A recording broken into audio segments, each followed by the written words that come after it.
ሰላም ጤና ይስጥልኝ። ይሄን የምትመለከቱ እንዴት ናችሁ?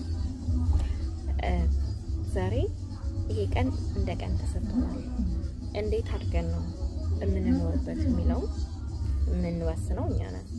በደመ ነፍስ ልንወስን እንችላለን።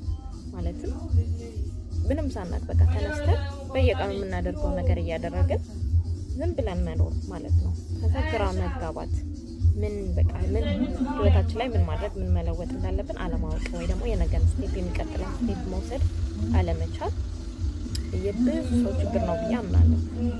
እና ያ እነዚህ አይነት ነገሮች ለማስተካከል ሁልጊዜም ስቴፕ ባይ ስቴፕ ነው የሚሄደው። ዋንስ ምንም የሚስተካከል ነገር የለም። በየቀኑ የምናደርጋቸው ነገሮች ህይወታችን ላይ ለውጥ አላቸውና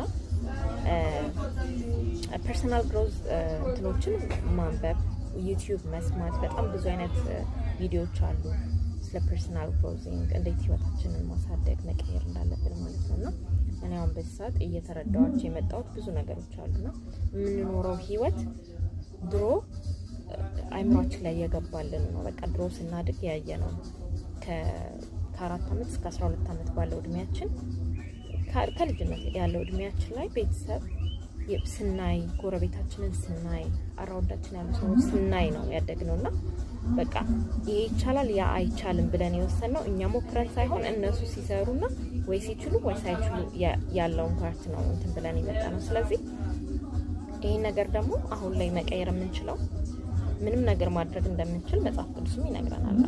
ላይክ እምነት ካለን ብዙ ማድረግ የምንችላቸው ነገሮች እንዳሉ ብዙ ማድረግ የምንችላቸው ነገሮች እንዳሉ ተነግሮናል በመጽሐፍ ቅዱስ በተለያየ